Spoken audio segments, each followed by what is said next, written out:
Hey, how you guys doing? Coming with you this time with a little bit of research. It's February 26, 2018, and it's about BitMEX. CEO of BitMEX, actually. Pretty impressive guy, I must say. But before we move into Arthur Hayes, we're going to look at the price of Bitcoin really quick. Um, this is a heat map of a lot of the transactions, some of the biggest buying and selling when it goes off. I just want to say we just had a sell off. These are 5 minute candles right here. It's probably kind of hard to see. I'm just now learning how to use this site right here. I'm not ready to just disclose it because I'm a beta tester for it. Can't disclose it, but I can just show you that looking at who's buying and selling is pretty easy with this, and it's believable because it's not actually ran by one of the exchanges. It's actually hooked into the exchange, and we're recording each buy and sell as it happens, and we're logging it, so it can't be spoofed. You know what I'm trying to say? We know where the real players are, and we know where the real buyers are. I can put this trades counter up right now. Look, a lot of people are selling right here, so I could do something with this trades counter that's unbelievable. Like I could see which ones are greater than in the last 5 minutes, which purchases were less than 1 Bitcoin, and this one right here is showing me which bitcoins, which buyers and sellers in the last 5 and 20 minutes purchased market orders, which trades were actually executed with market orders for values greater than 1 Bitcoin in the last 5 and 20 minutes right here, respectively. So the first two here, 5 and 20 minutes, were less than 1 Bitcoin, and the next two right here were greater than 1 Bitcoin. And you see, in the last 5 minutes, there's a lot more. There were 68 Bitcoins sold in the last 5 minutes. But look, in the last 20 minutes, there were about 139 sold versus 277 that were purchased. So there's a lot of buying pressure in the last 20 minutes. But in the most recent action, we got more selling going on. But this is where we've been in the last 5, 10, 15, 20, 5, 10, 15, 20, 25, 30, 35, 40, 45, 50, 55, 60, 65, 70, 75, 80, 85, 90 minutes.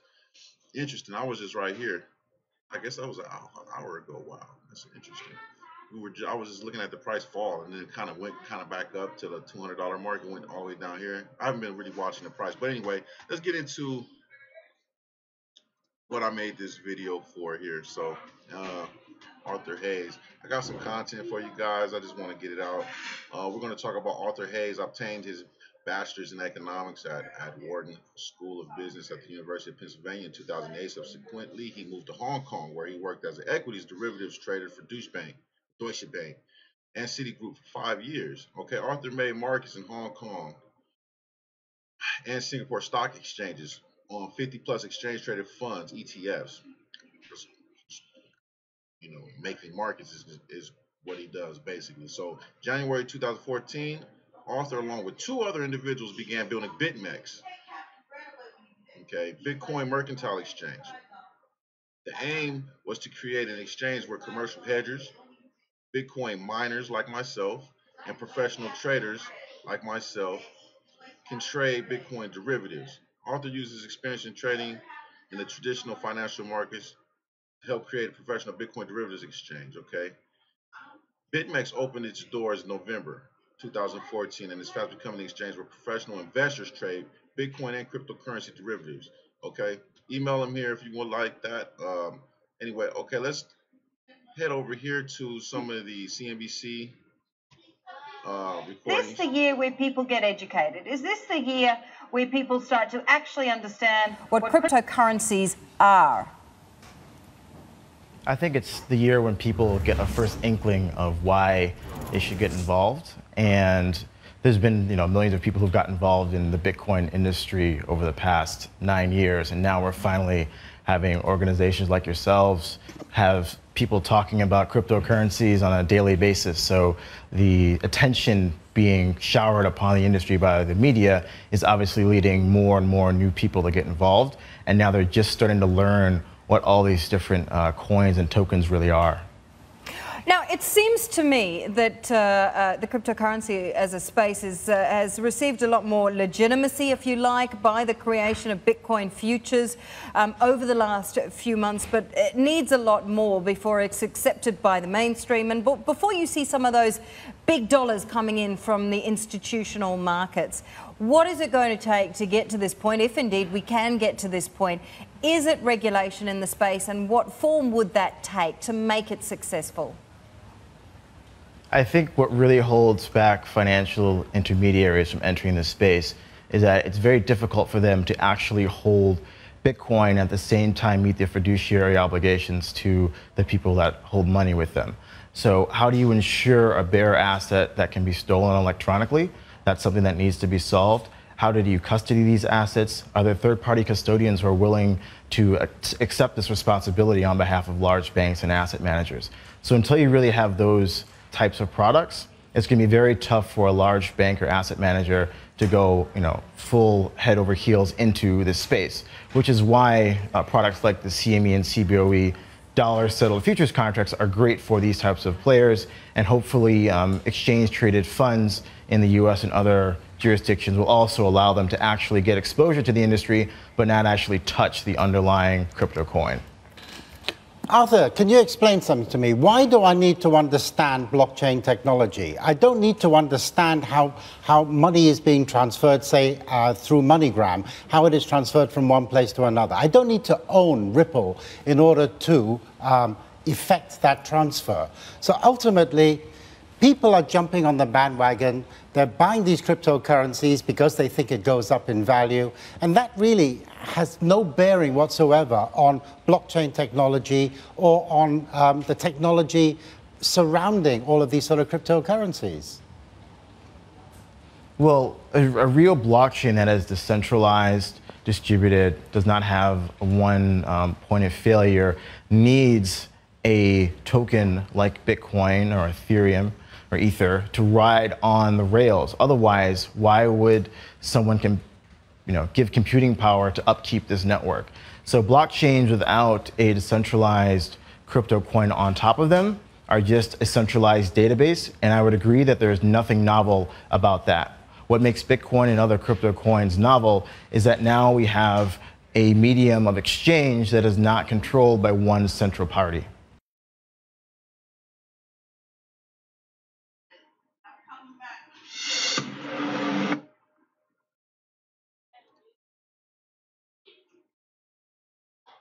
Absolutely, absolutely, absolutely.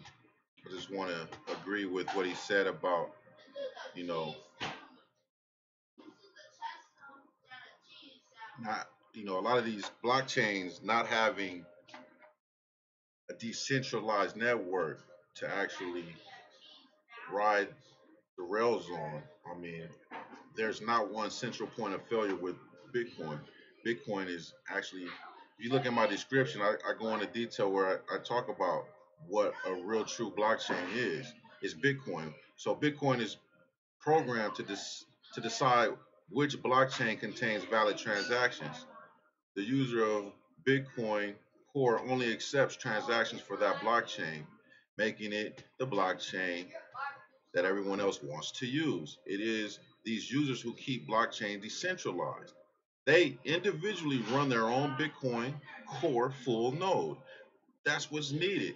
Everybody has to have an understanding about that. So when you look at something like Ripple, who just has a token that people think is going to go up in value, they don't realize at any minute they can change your transaction, make it look like you didn't even buy anything. Because why? Because it's owned by a company, Ripple. XRP is just their token. That's all it is. That token can disappear. It's just crazy. I don't know what people are doing, thinking, and what they're thinking about when they get involved with stuff like Ripple or any other completely centralized, uh, asset. That's crazy. We're trying to move away from that. That's what a bank is. You might as well just put your money in a bank.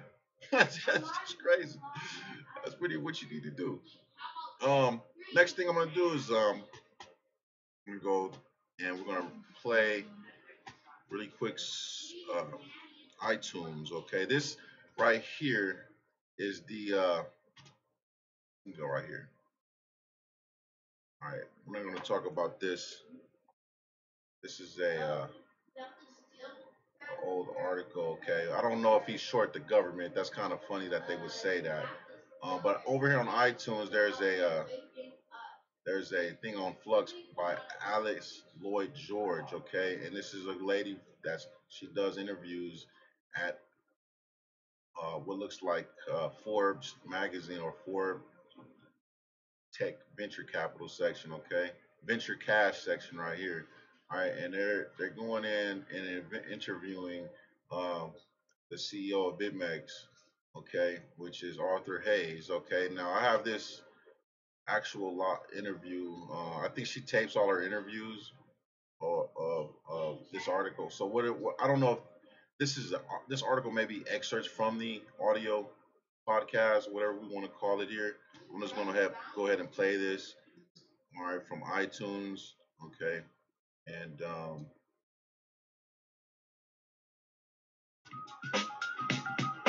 guys enjoy this. I hope. All right. Hey everyone, I'm Alice Lloyd George, and you're listening to Flux, a show about the pioneers building the future. On today's episode, we have Arthur Hayes, the founder and CEO of BitMEX, also known as the Bitcoin Mercantile Exchange, a cryptocurrency derivatives exchange. The company offers centrally cleared options and futures based in Bitcoin with up to 100x leverage, and is generally considered one of the most secure liquid derivatives exchanges out there. BitMEX is based in Hong Kong, so it's great to have Arthur here in the flesh in Soho, New York with us today. So welcome, Arthur. Thanks for having me. It's also a pretty crazy day to be recording this because as I've been looking at my tickers and at CoinMarketCap this morning, Bitcoin has just surpassed 9,700. So it's definitely flirting with the $10,000 mark for the first time. And the latest headline when I walked into the studio here was that the total crypto market cap is now over 305 billion, which makes crypto more valuable than Bank of America. So we really couldn't have a more fitting guest with us here to discuss the crypto markets. So I'm sure the listeners at this point are thinking, I don't even really know what a crypto asset is, let alone what a crypto derivative is. But don't worry, we're going to get into all of that. To start, Arthur, let's get into your story and how you got here. The two of us actually met in Hong Kong around 2009 when I was reporting for the Wall Street Journal there, and you were a trader. Tell us about your journey to Hong Kong and to founding BitMEX. So I graduated from university in 2008, and I had taken Chinese for 2 years. However, I was not fluent, so I came to Hong Kong instead, and I did an internship my junior year at Deutsche Bank. Had an amazing time because that was obviously the all-time high in the markets, 2007. And then the day I joined in 2008 was the day Lehman went bankrupt. So a complete reversal of fortune for the financial industry.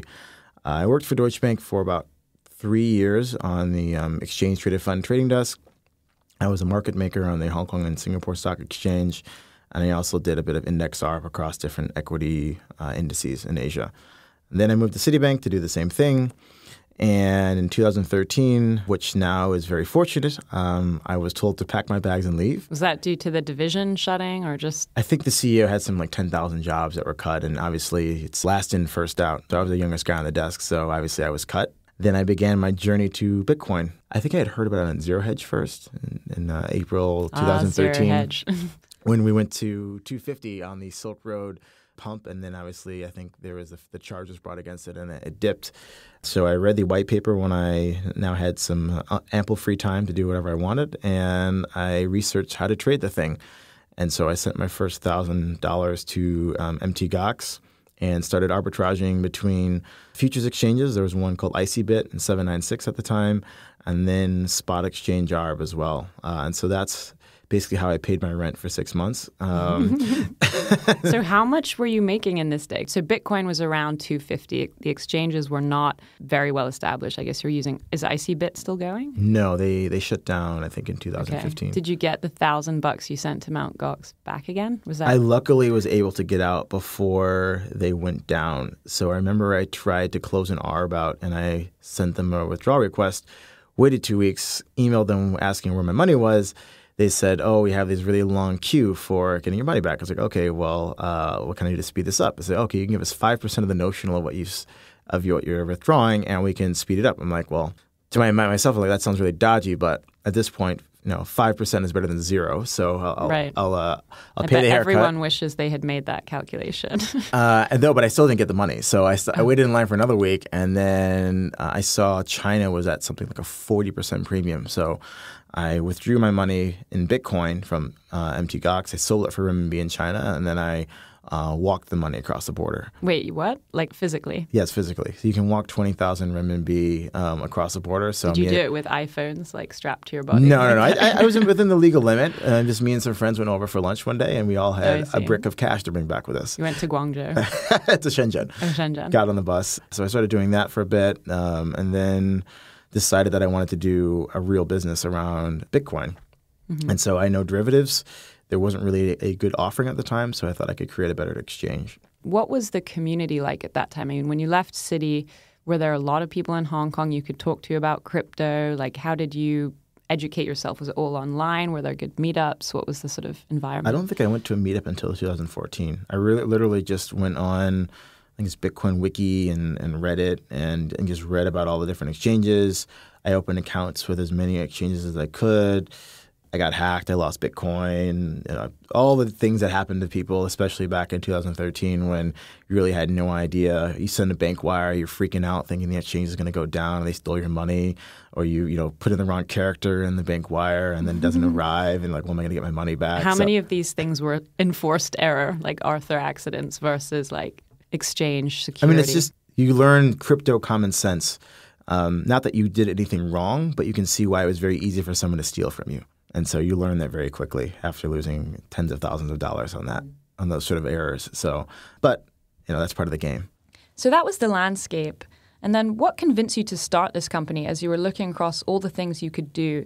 Was it mostly your experience, the spot exchange, usability, and security? But you decided not to do a spot exchange, right? And to focus on derivatives instead.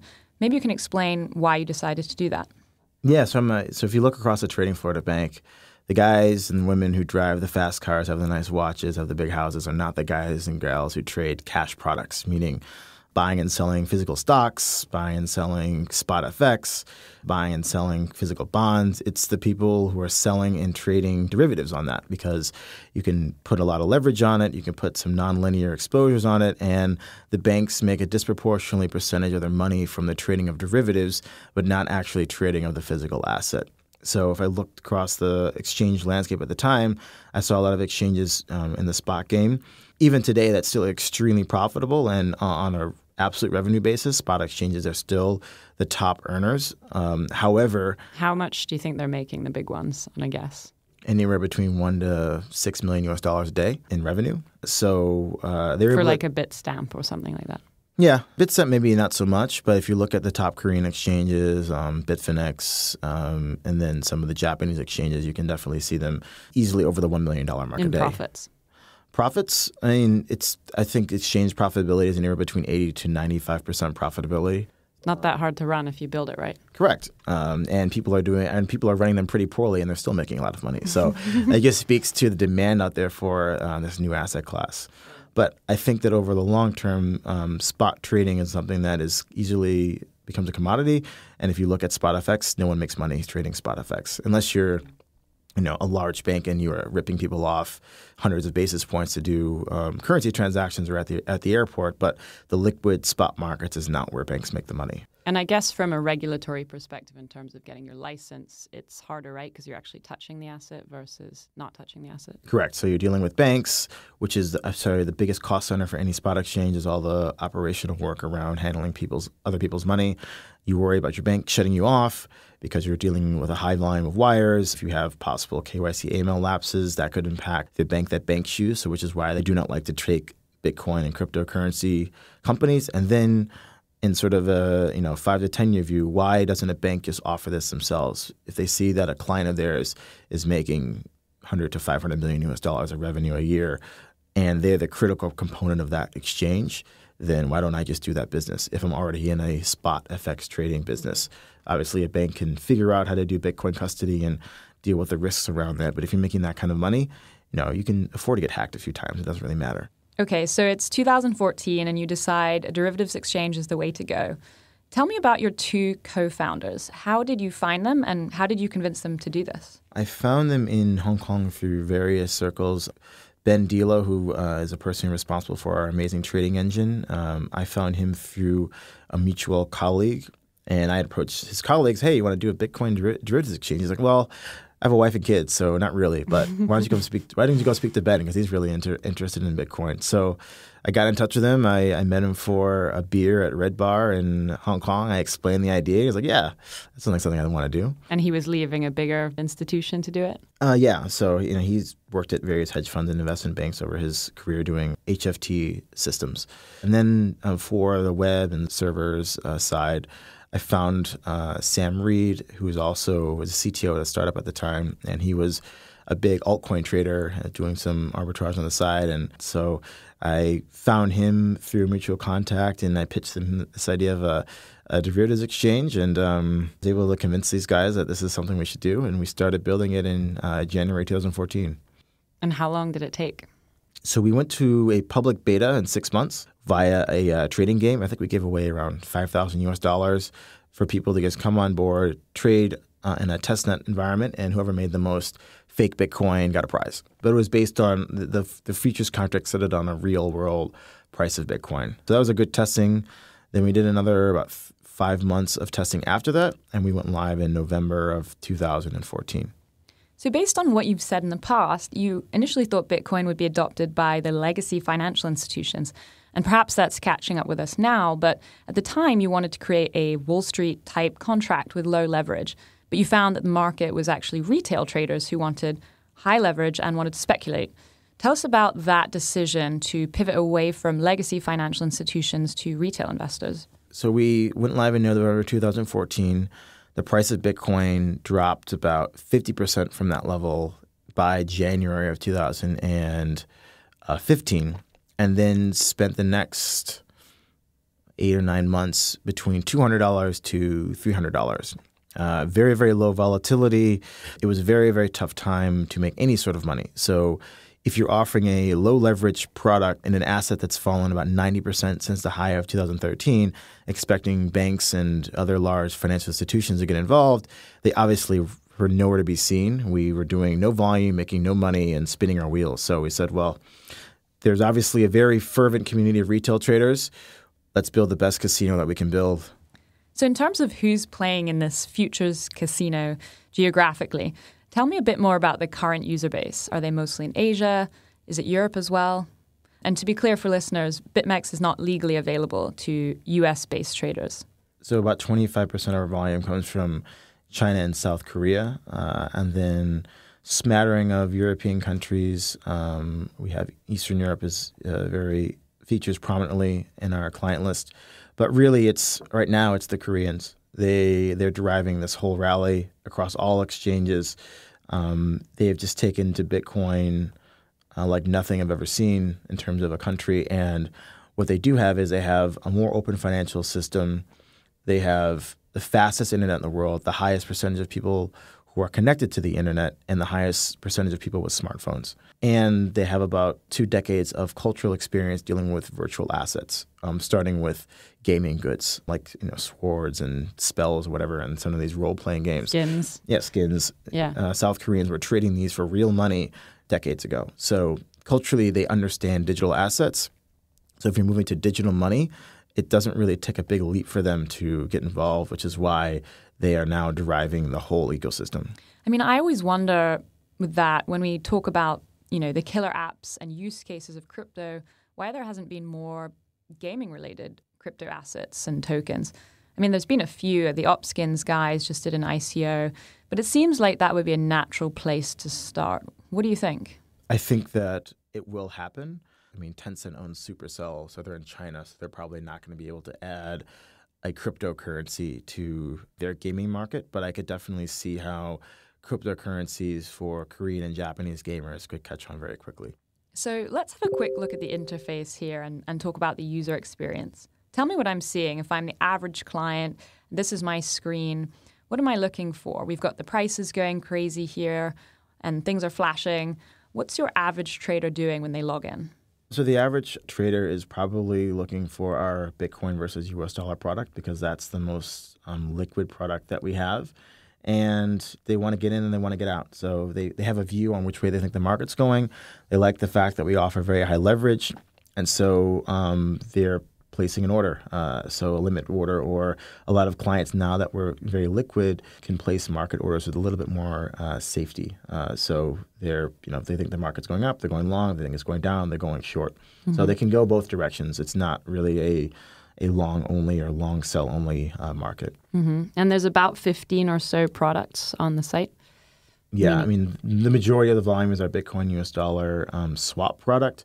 And then for the altcoin products, Bitcoin Cash and Ethereum are very popular. So what is the most popular? I guess I've heard you say in the past the most popular is this 100x leverage perpetual swap product. Maybe you can explain what that is. We started out with purely futures contracts. So a futures contract has a definite expiry date, which means that after a certain point in time, your exposure to your underlying asset goes away. Now, the majority of retail Bitcoin traders are usually technically savvy, but they have not had that much financial services experience. So for them to understand the mechanics of a futures contract is a bigger leap than for a traditional retail investor. So what we got were a lot of questions as to what happened to my position. Let's say that why did my futures contract expire? Exactly. They didn't understand that. They didn't understand why a futures contract trades at a different price than the underlying asset. So they're not super sophisticated then. They don't understand derivatives. But what they do understand is margin trading. So usually the evolution of a Bitcoin trader is they buy their first Bitcoin, they get into the system a bit, and then they say, okay, I want to go long or short on leverage. So they start trading on a margin trading platform where they're borrowing somebody else's, usually US dollars or Bitcoin, to affect a leverage long or short. And that's a very easy product because it trades on the same spot book as if you were buying and selling physical Bitcoin. Now, what we thought was, well, why don't we create a product that never expires and feels like margin trading, but we still have to be completely synthetic, meaning we don't have physical dollars and Bitcoin moving between longs and shorts. It purely has to be based on a contractual term. What we came up with was a perpetual swap, which essentially is a string of 8-hour futures contracts that roll. And what that does is it creates an interest rate that's exchanged between longs and shorts, which keeps the product anchored to the underlying index. So if the swap trades at a high premium, then longs will have to pay interest to shorts. If the swap trades at a large discount, then shorts will have to pay interest to longs. And this exchange of interest actually keeps the product pretty closely tracking the underlying spot market. And for a novice trader, this allows them to feel like they're trading on margin, which is why this product has become extremely successful and trades something either 10 to 20 times the volume of our futures contract. Okay, that's interesting. So the majority of users are using this then? Correct. Are they also doing margin trading on the spot exchanges, or? They could, depending on the opportunity. But the trading of this swap contract is actually more capital efficient and safer than trading on margin. So we require, at the minimum, 1% down. So if you have a 100 Bitcoin position, you need to put down 1 Bitcoin. Mm-hmm. Now, let's say that you have 100 Bitcoin and you want to speculate with that. Now, you can only deposit 1 Bitcoin with BitMEX, go long or short Bitcoin depending on your view. But if you want to trade on margin, you're going to have to deposit anywhere between 30 to 50% of your total Bitcoin stack on an exchange. Now, obviously, there's counterparty risk with exchanges. So all else being equal, you're placing yourself at a bigger risk if your goal is to trade, going in and out of a position, then margin trading places you at a bigger risk of a credit event happening on an exchange. So that's why people do like to trade a higher leveraged product. And then the second point is that it's limited liability. So you can't lose more than you put in, unlike some FX trading platforms where you can actually owe your broker money and they will sue you to get it. So there's sort of a stop order in there. Exactly. So if I put a 1 Bitcoin position on, leverage 100x, the price goes against me, I know the maximum I can lose is 1 Bitcoin. So when I logged in here, all I did was sign up with an email address, right? So all you need is a verified email address. It's technically anonymous. I could be anyone. And then what happens? You get a Bitcoin address and you deposit Bitcoin, and then you can start trading. And you can start trading. And your profit and loss is denominated in Bitcoin as well. So you come in with Bitcoin, you leave with Bitcoin. We don't offer any exchange services. So if you want to get back to dollars or another fiat currency, you need to go to another exchange.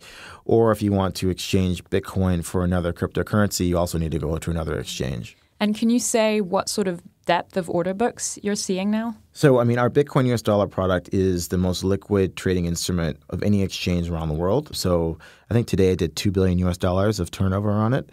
Usually it's between $1 to $1.5 billion US dollars of turnover on this product. So it is extremely liquid. And if you want to speculate on the future price of Bitcoin, it is really the only product you should be trading. Mm-hmm. And that's really been one of the reasons why the institutions haven't been able to get into the space in a meaningful way, right? The volumes have not been large enough for the hedge funds to come in without impacting the market. That, and a lot of them don't know how to handle Bitcoin. The product is great for somebody who's a US dollar-based investor who just wants to trade off of the Bitcoin volatility. They're going to have to own Bitcoin. They're going to have to know how to custody that Bitcoin. They're going to have to get their auditors or their LPs comfortable with the risk that either they could mishandle the security of their Bitcoin, the exchange could get hacked and lose their Bitcoin. So these are all risks that a regulated financial institution probably doesn't have in their charter to do, which is why to date they have been only able to dip their toes in mostly on the larger members of these firms on a PA basis will buy and sell Bitcoin or some digital currencies. But it does feel like the institutional march is sort of happening, right? All the interesting, smart traders at these shops are doing it personally, so it's only a matter of time till it trickles through, maybe to the prop shops before the big banks, do you think? Yeah, so the prop shops are already involved. They're market making. Some of them have OTC desks, so they're involved, but usually they trade with a few partners' money. They don't have outside capital, so they don't need to worry about all the fiduciary responsibilities of a bank or a large asset manager. So they can get involved more quickly than others. And I guess what happens next is, as I've started to see, is the LPs say, well, you guys are making money, so what about us? We want some exposure too. Exactly. But with that comes the solving this custody and security question, which is actually what I want to ask you next. So you say that BitMEX has never been hacked, which is incredible. Of course, you're not actually storing anything on the website, so that's a part of it. But maybe you can explain like the challenges of handling security. So the number one rule of a Bitcoin exchange is don't lose the Bitcoin. And seems like a lot of exchanges haven't followed that harder rule, said than done. So yeah. What's lucky about being a trading platform as opposed to somewhere where people buy and store assets is that if you're just trading, then you don't expect your money back immediately. But if I deposit $100 US on Coinbase and I buy some Bitcoin, most times I'm going to want my money immediately. So I'm going to try to withdraw my Bitcoin immediately. So Coinbase and other similar exchanges will have to operate what's called a hot wallet, meaning that some server will have to automatically approve withdrawals if you correctly authenticate yourself, which basically means there's no human oversight. That's an automated process. That is a goldmine for hackers. That means that there is a process where no humans have any oversight, that is purely based on technology that is accessible to the internet. I want to hack that all day long. And that is where the majority of all incidents happen, is an exchange's hot wallet has been compromised. So we see this and we know that our clients have no expectation of their money back immediately. So what we said was we'll only offer withdrawals once per day. It will be a completely manual process, and we'll use what's called a multi-signature wallet, meaning that a certain percentage of keys need to sign off on every withdrawal. Now, number one, we don't have as many clients as many of the other spot exchanges because we deal with only traders. So we weed out a lot of people who possibly could have an account because you have to, number one, have Bitcoin. Number two, be comfortable enough with this Bitcoin to send it from somewhere else to BitMEX. Those two steps limit the amount of people who will actually ever open an account with BitMEX. But we're okay with that because our clients are the most profitable clients of any client. We don't have somebody that we spent all this effort to getting on the platform, buying some crypto asset and leaving it there and only paying us once. Right. So people pay us all the time. They're more the whales than they are the minnows, well, I not guess. whales. They trade. They churn their book. They're there to go in and out of positions, not to buy a crypto asset and have me do all the work of storing it for them. So that way we have less money than other people. We don't have a hot wallet, and we have a manual process with a tense amount of oversight. which basically makes the attack surface area much smaller for BitMEX. And touching wood, we have not been hacked so far. And just so listeners can understand what this means, so no hot wallet, meaning you've got cold storage and you do withdrawals once per day. You said you're doing M of N security, so multi-signature as it's called. 2 out of 3 of your co-founders need to authenticate the transaction to withdraw the funds. Well, I can't give you specifics as to how the authentication happens, but in a general sense, that is the process. So that means that every day at 1300 UTC, if you submitted a withdrawal in the past 24 hours, it will be included in that batch. And shortly afterwards, you'll receive any Bitcoin that you have withdrawn from BitMEX. Does that mean you have to actually run to a vault once a day? No, we don't have to run to a vault once a day. Because I did know a company a few years ago, they advertised that they had running trainers on and they would run to the vault and would do the cold storage and come out and, they had 3 different states. I doubt that any exchanges have runners to vaults anywhere. Okay, but your office is sort of anonymous, right? Your location isn't posted, things like that? Yeah, I mean, you can come visit us in Hong Kong. We'll tell you where we are, but we don't post our office address anywhere publicly on our website. Not to say that if you came to our office with a gun, you could actually get any Bitcoin. You couldn't. So it's one of those things that physically attacking an office is not going to get you any funds. Okay, good to know. So you're able to sleep at night. Exactly. I know that while I'm asleep, that there are no Bitcoin leaving my exchange. That's more than others can say. Maybe we could talk a little bit about what does keep you up at night. Are there other challenges that, are top of mind for you? Well, I mean, I think any exchange is only successful as long as they are liquid. So it's 2017. BitMEX and all the other large exchanges have had amazing years this year, but the road isn't over yet. There still is a very large possibility that someone could come out of nowhere and attract a large amount of liquidity from our target client base. So what keeps me up at night is how do we grow faster and faster such that right now we account for something, I think 60 or 70% of trading volume on Bitcoin, US dollar globally. I want that to be 99%. I want there to be no question that we're the most liquid exchange, that if you're going to trade Bitcoin or any other digital asset, then we are the place to go. And no one else should even try to challenge us in the derivative space. So let's get to that, the competition side, which I'm sure you'd be bombarded because of the news over the last month. But you were one of the first real players in this space. We've now had both the Chicago Board Options Exchange, the CBOE, and the Chicago Mercantile Exchange, the CME, announced end of last month that they would launch Bitcoin futures by the end of the year, pending regulatory review. Asterisk there, because these are U.S.-based entities. They also released the specs, so the futures contracts will be cash settled according to the daily settlement price of the Bitcoin reference rate, which, like yours, tracks a few major Bitcoin exchanges. So basically, we've got these well-known players coming into the space, but it's a quite different approach and probably a different client base than what you're seeing, right? Absolutely. So the CME contract, which I think is scheduled to launch on the 11th of December, will allow large institutions who do not want to deal with handling Bitcoin the ability to speculate and capture some of this Bitcoin volatility. And the handling part is the fact that it's cash settled, right? Cash settled in US dollars. Yeah. And even the CME doesn't have to touch Bitcoin.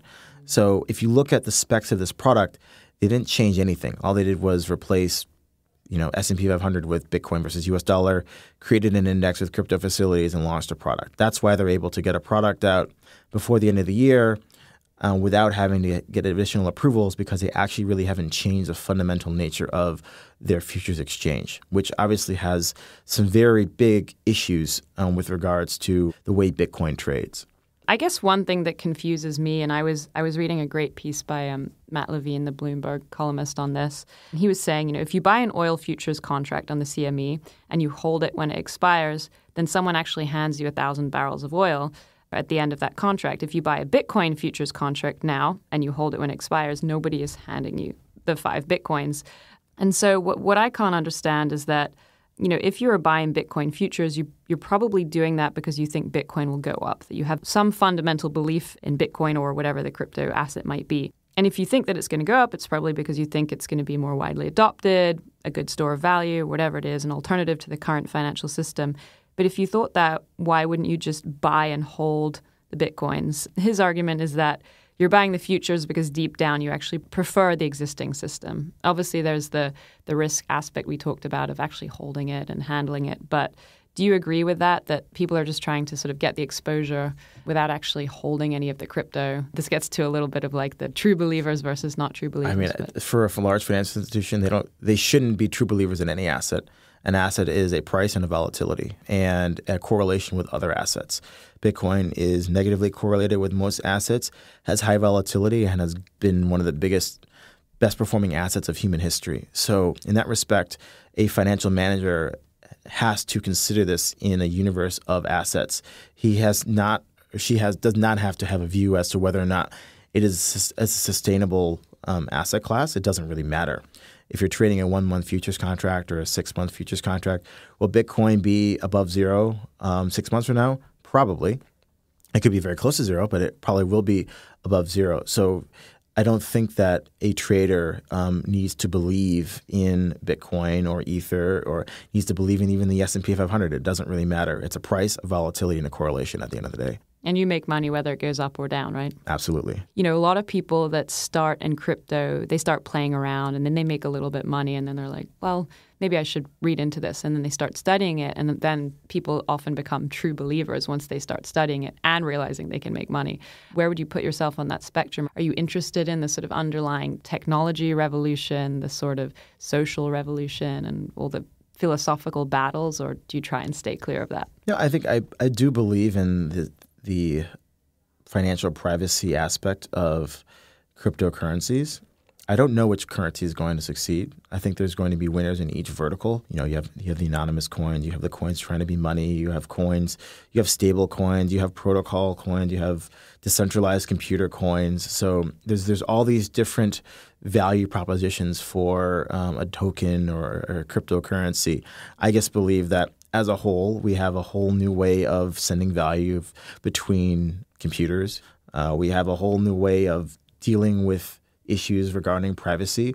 We also have a movement by governments who want to essentially own every piece of financial data that we produce. And I don't see a scenario where that's not going to happen. I think that every financial transaction in a fiat currency will be 100% monitored by every central bank within the next decade. And anyone who thinks that physical cash will be around in the absence of, a nuclear blowout of our civilization and not having electricity is being very naive. So I am very long on financial privacy being a big concern for a large percentage of the population, and that ultimately means they're going to have to turn to a cryptocurrency. I don't really know which one that will be, and I've built BitMEX to be agnostic in terms of what will succeed, to just sort of taking a bet on cryptocurrencies as an industry. So that suggests that there is probably some underlying value, right? Even if we're in a bubble and it corrects, that there is a real value there, that maybe like the internet bubble or like the railroad bubble, things popped and came down, but there was real building that continued. Absolutely, yeah. There's real value in privacy. Humans value privacy, and there will be large amounts of wealth created in enabling people from all across the world to be able to do financial transactions without somebody else looking over their shoulder. I guess one of the other valuation models that people apply is sort of the value of the network. And so you could take Bitcoin as gold or take Ethereum, which is, people compare to fuel. So I wonder what you think of this basic way of valuing, or if it's just nonsense. But if Ethereum is like fuel and you need a little bit of that fuel for transactions to be processed on the network, then you could probably derive a value for Ethereum based on how many transactions will get done. Say in 5 years, how many transactions are getting done on the Ethereum network.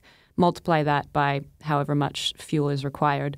And then basically the market cap could be the net present value of that, of the discounted cash flows of that network. So do you think that's one way of deriving like a true value for any of these things? I think it's an exercise of futility to derive a true value for any of these currencies. Let's say you thought the true value of Bitcoin was $10,000 today, and it declined by 75% in the next 5 minutes.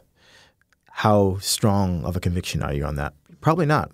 99% of all traders will have sold that position. Yeah, they have this nice little model that says that, but when the market starts slapping you in the face with massive losses, you're going to change real quick.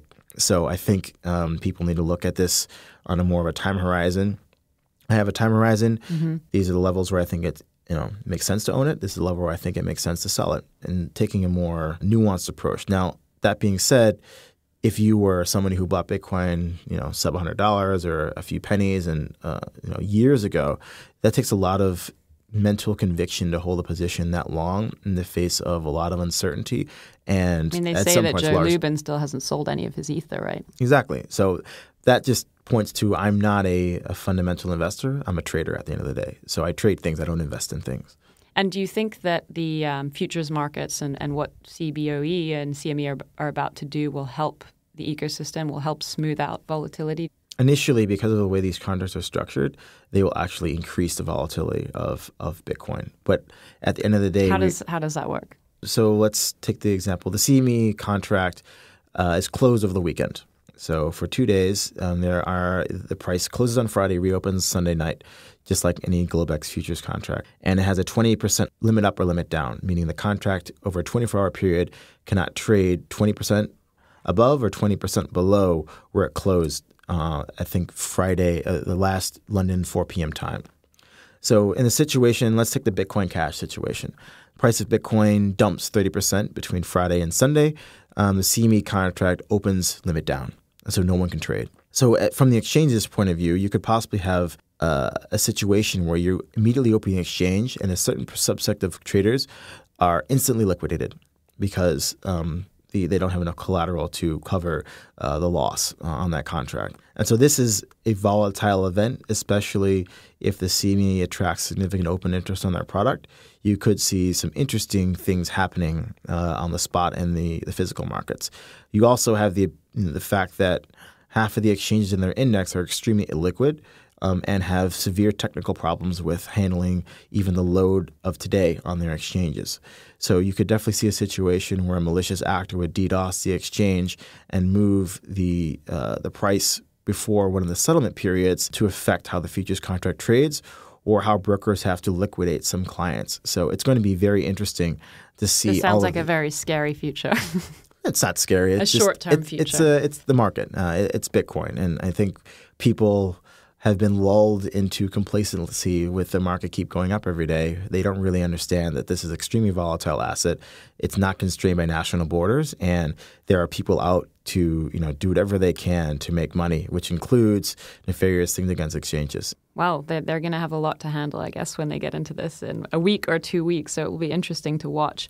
Another product we haven't talked about, which is, ICOs and tokens. I know that you've said there that there is some usefulness to having derivatives because of this market discovery and helping to smooth out expectations when you have this blackout period. So maybe you can explain a little bit about what your activity is within the ICO or token market and how you think that's helpful for that market. So we don't obviously engage in subscription of ICO. So you can't purchase an ICO on our platform. We don't promote ICOs. We don't advise on ICOs. What we do on certain occasions for large and controversial ICOs is we'll launch a futures market. And what we're trying to do— What would be a large and controversial ICO? TISOs. Okay. So we launched a Tezzy versus Bitcoin futures contract, which expires at the end of December of this year. Now, there's a lot of uncertainty around an ICO. Biggest uncertainty: will they actually build a thing and list the token in a secondary market? So you've paid your hard-earned Bitcoin or Ether for an allocation of this deal, and you need to wait for the team to launch mainnet and actually give you a token. Mm-hmm. So there's a lot of uncertainty around that. And then, are they actually going to be able to deliver on the technical merits of what they said in the white paper? So if they do actually launch this thing, is everyone just not going to dump it immediately? Because they thought, okay, well, the team didn't really deliver on anything that they say they're going to deliver on. So what we want to do is, for the period between when an ICO completes its token generation event and when it lists on a secondary market, give some indication as to what the market believes the true value of this ICO is. So where's USD Tezzy's trading now? So part of the terms of our contracts for ICOs, when we don't know whether or not they're actually going to list mainnet, is that if the ICO is not listed on, I think on that contract, it's either Poloniex, Kraken, or Bittrex, 24 hours preceding settlement date, then we will settle the contract based on the ICO price. So what happened when the article on Reuters came out, which basically alluded to the fact that they were not going to finish on time and it should happen sometime next year when they will release Tezzy's, the market crashed, I think something like 75% down to the ICO price. So right now that contract trades at the ICO price, where theoretically it should, because by the terms of the contract, people will only receive that value as of the ICO price rather than whatever the market thought it would be worth by the settlement date. And obviously there's been, there was a lot of hunger for the Tezos ICO. I think it was one of the earlier ones in the ICO boom. But how do you pick, you've referred to them as it's a sort of hot or not process. You want the controversial ones. You also want the big ones. You want the scammy ones so people can short them. Do you support the Paris Hilton tokens, the Floyd Mayweather? I think they need to have a raise now over $100 million. And I need to believe that they can hit a $1 billion market cap fairly quickly. And then we need to have traders talking about it. So at the end of the day, we are beholden to our traders. If our traders aren't talking about it, if there's not chatter about, did you see how ridiculous that ICO was? Did you see how much money did you raise? Did you see how shitty their white paper was? Like, I want to hear that. And where are these conversations? Are there WeChat conversations? There's WeChat groups, there's Telegram, there's Reddit comments. So we just want to get the digest of the traders and what are they feeling, how elated or despondent are they about this particular ICO? That's what I want to list. I get hundreds of proposals for ICOs, and I probably don't even open most of them because if you have to send me an email to talk about your ICO, then it's not worth shit. Right. If they have to market to you, it's probably a bad sign. It's like the Groucho marks applied to ICOs. I wouldn't want to be in any ICO club that would have me as a member. I'm actually in a few Telegram conversations and other groups and Facebook Messenger chats that, discuss upcoming ICOs, and it's pretty overwhelming. Like, I wake up in the morning and there's 700 new messages in each chat. They just blow up 24/7 because the communities are also very international. How do you sort through all the noise and find which ones are valuable? I have a few traders and KOLs that I'll ping about an ICO, and I'll say hot or not, and they'll tell me real quick. Do you say it in Chinese, ruo or lung? How do you say it? No, and then I'll ask some of our salespeople, like, what are people talking about in these particular country channels? Like, sometimes we'll think about an ICO like, okay, we want to be big in Korea. So what do the Koreans care about? And that's a product that we should list. So as it all ties back to what is going to generate chatter about BitMEX, what is going to generate trader interest, what is going to keep them on the platform. So they might not trade that much of this ICO futures contract, but they will stick around and trade Bitcoin US dollar 100x.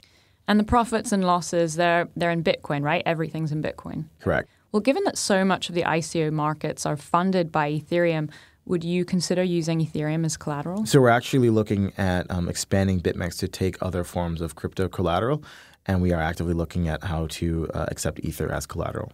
So we hopefully, depending on our ability to make some progress on our wallet software, we can offer BitMEX sometime in 2018. Oh, very cool. I look forward to seeing that. And changing tack for a second, since you're here from Asia and it's so interesting to talk to anyone who has insight into Asia, I want to get your perspective on China. In September, they banned mainland residents from trading on crypto exchanges, and they made it illegal for startups to raise funds via ICOs.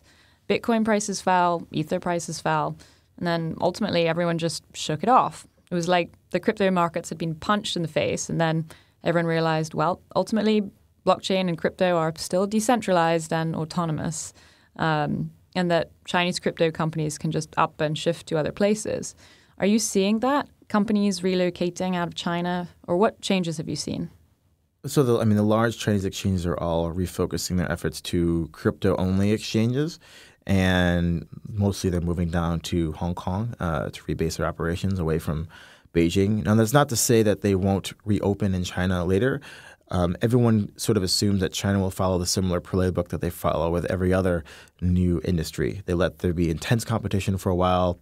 They see who the winners are. They shut it off for a bit, and then they reopen it with explicit control of everything that the companies that they approve to do the business do. So, right. They don't just want to sit and watch. They want to win this. Exactly. So, look at China Internet. So, Tencent, Alibaba, Baidu, essentially they're all essentially state-owned companies. They might not look like it, but they all march to the beat of Xi Jinping. I think the same is going to happen with crypto. I don't think China wants to sit behind and let other Asian countries be more innovative and steal business, but they do want to maintain some sort of control. So I think that there will be a period of jockeying to figure out who is the approved organization, but I fully expect that People will be able to buy and sell crypto assets in China in the near future, but the exchange will feel more like a state-owned entity than an internet startup. And of course, the local Bitcoins has exploded in the meantime, right? I mean, people are still trading manually. Chinese people are still getting Bitcoin. It's just not happening overtly. So there is no more Bitcoin renminbi priced on any large exchange. The press has stopped talking about it, but Chinese people are still buying and selling Bitcoin. And obviously a lot of this ties to the sort of fears around capital controls. But the other side is the supply side. By supply side, I mean mining. And of course, that's a big question mark, which I think no one in the US has any idea really what's going on. And it's only starting to be talked about more, I think, in the last few months. This report came out that suggested the crackdown would extend to mining.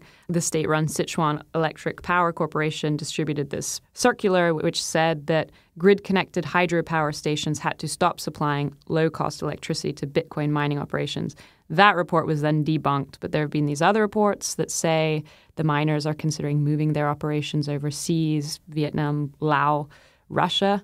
Obviously, they're afraid of talking to the press due to fears over regulatory uncertainty and scrutiny into their deals with these local energy companies. But, you know, when I read mining moving to Russia, I mean, that really sets off different alarm bells in my head. What do you think about these kind of discussions? I think it's an interesting discussion because it all boils down to who owns what in the mining industry. Now, I mean, it's China, so there's no way that the local governments do not have ownership stakes in these mining farms. So to the extent that whoever is a part owner in these mining businesses has guanxi in Beijing, I don't know.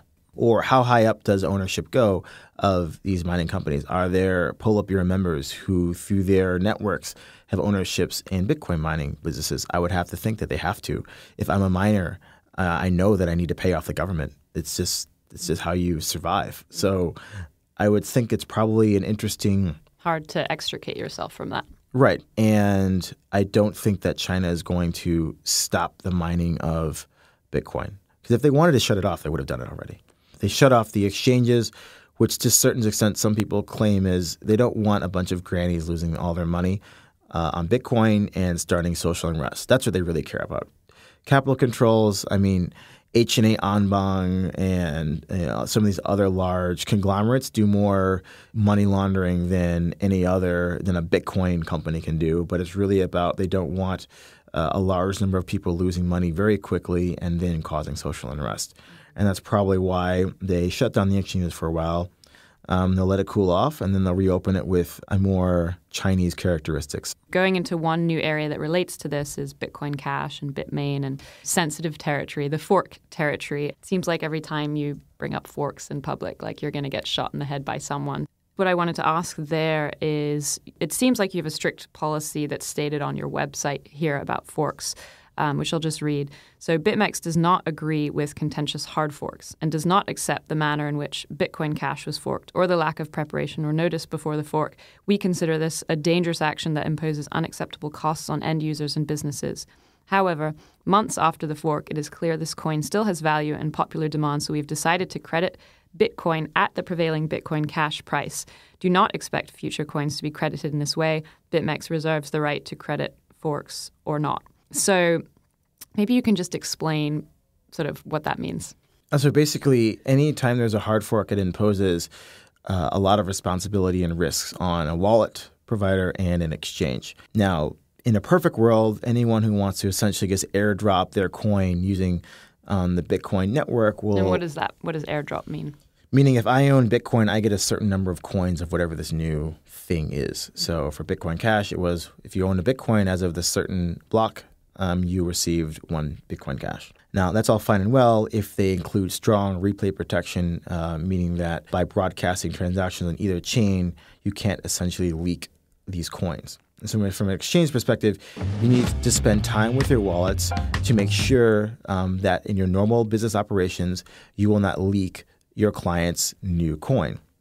Now, depending on how a team or project implements this replay protection dictates how much work it is incumbent upon the exchange to do to actually safely support this new fork. Now, a lot of these projects are sort of Johnny come lately. They're like, okay, I can issue my new project. I'm just going to do it.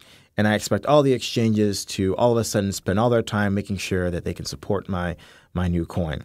And so we take extreme issue with that because we don't want to lose client assets.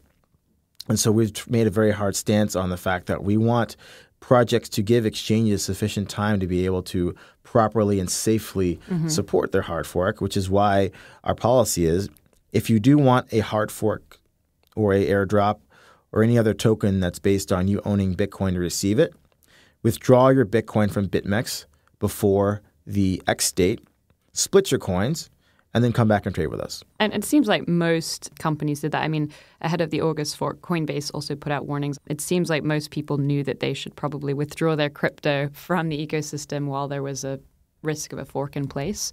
But I guess you always have the remaining vocal folks that didn't do that and want to be compensated. But what does this mean for the specter of future forks? Obviously, we were supposed to have SegWit 2x coming up, and then that kind of was called off. What does this mean if we can continue to have forks? I would think actually for clients, they want to trade on this uncertainty and different possible outcomes, don't they? Yeah, so I mean, from a volatility perspective, forks are great for exchanges. They generate trading opportunities, especially for derivatives. Different derivatives trade at different prices depending on the exchange policy towards crediting the hard fork.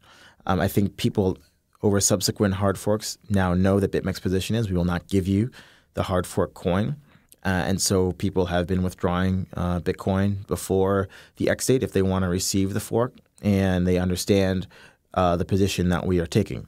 Other exchanges that are on a spot basis, they have a little bit different sort of calculus in terms of whether or not they're going to support these new forks. Bitcoin they basically Cash, list any coin if they can make a profit. Exactly. They're always competing for customers, and so if they don't list it, they know that somebody else will.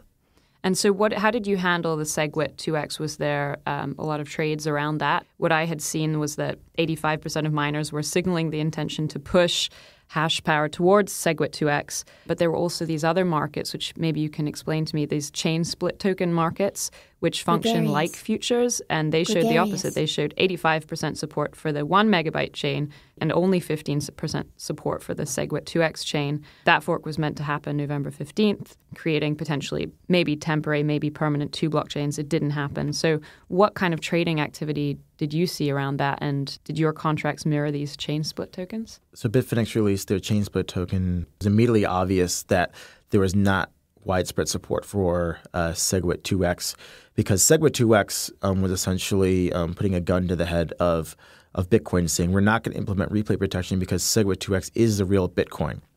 And so then they put the exchanges in a very difficult position because they're explicitly making it almost impossible for exchanges to safely list both, say, legacy Bitcoin and SegWit 2x. However, when Bitfinex launched this chain split, SegWit 2x I think started trading at something like 15% of the value of Bitcoin. You would expect if there actually was real widespread community support for this new version of Bitcoin that it should be trading in the 40, 50% of Bitcoin's value. So that immediately told us that this is really a lot of hot air, a lot of people posturing that there really wasn't any real community support behind this coin. And then I came out and I called it a shit coin on my blog. Starzoo, OKCoin followed as well, calling it a shit coin. And then we found out very quickly when the thing actually launched, their code was complete garbage. They couldn't even produce a block. They gave the wrong block height for when the fork would actually happen. So it was complete clusterfuck, and they didn't know what they were doing. And so it completely validated all the exchanges who expressed extreme doubts as to the technical capabilities of this team for producing this hard fork. And I think in the end, we had a good outcome. The community wasn't behind it, and the SegWit 2x promoters backed down. Right. Well, this is all very much top of mind when it comes to the civil wars of Bitcoin. So stepping back a bit, where do you see the future of BitMEX? If you had to fast forward 5 years, what would you like BitMEX to look like? We want to be bigger than the CME in terms of notional traded. So the Chicago Mercantile Exchange, I think, trades something like 1.5 trillion notional worth of products every single day. They're the biggest exchange globally. We definitely think that the crypto asset markets presents a unique opportunity for an exchange to leapfrog traditional exchanges in this sphere, and we want to be that exchange. And leapfrog in the sense that basically anyone can access BitMEX. If they have access to crypto, then they can access in theory, any type of financial product that you could create. Correct. So, we're targeting retail investors who otherwise would never trade with a CME or any traditional brokerage firm because they probably don't have a bank account. They probably don't have US dollars. They probably don't have enough money to even buy one contract or one share of stock of something. But with the use of Bitcoin and other cryptocurrencies, we can programmatically onboard customers for zero cost and offer them products with high leverage and a low capital requirement to enter. So we want to capture the retail market. We're not really focused on institutional players. We believe that institutional players will come to exchanges that cater to retail traders because we offer them a possibility of actually making money in non-correlated markets. So it's really a further step in the democratization, allowing people to gain access to trades that they probably would have been left out of those markets. Absolutely. And so if this all goes to plan and you make shit tons of money, what are you going to do? Will you stay in Asia? I mean, there's a lot of now like crypto rich people running around Southeast Asia just kind of trading on the beach, right? Which seems surfing, sounds pretty nice.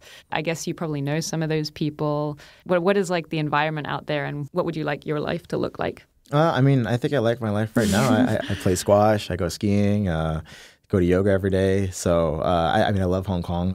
I do like Asia. There's so many different cool places to live and things to see. And, it'll be great to experience all of those. And I think, Bitcoin is providing an opportunity for people like myself and other people as well to travel around the world and have a better version of life than if they sat in a monolithic corporation, trading or selling or some other traditional financial asset. I'm particularly curious in this because I went on vacation for the last 5 days and I was on the beach and I was really wondering whether I could just trade crypto from the beach. When you go to these kind of spots, is there a network of these kind of like digital nomads? People know each other or are they more lone? Yeah, I think in Thailand especially there's a few places where a lot of these people congregate. Now, to trade crypto from the beach, I think that's a misnomer. Internet's not good enough. Not about that. If you were trading Bitcoin or any crypto asset, this is a 24/7 job. So trading from the beach thinking you're going to have a chill life, that is not going to happen. You'll quickly lose your money and you'll be back wherever you were in your regular job. So yeah, they might be sitting on the beach, but these people are constantly on their cell phone checking prices. Like they are devoting an extreme amount of energy and time to monitoring their positions. So it is definitely not a job that is easy. Well, way to crush my crypto beach trading dreams. But that aside, I've had friends and family members asking me, how do I get into crypto? How do I get exposure? How do I trade? As you say, it's definitely not easy. What advice would you give to people who want to get into the game now as the price approaches $10,000? Buy an amount of crypto asset that you can afford to lose and then start sending it around, trading it, transferring it to your friends. You'll quickly figure out whether you think it's a complete scam or it's the next version of our financial system. And at that point, you'll devote a proper amount of energy into the field. So start voting with your wallet and then vote if you have money on the line, you'll quickly figure out whether this is for you or not. Well, that's very solid advice. Thank you, Arthur, for taking the time to chat today while you're in town. There's so many topics I wish we had time to get into. Decentralized exchanges and stable coins. There's so much more. We'll save them for next time. It was great to catch up, and I look forward to seeing what happens next with BitMEX. Thank you for having me.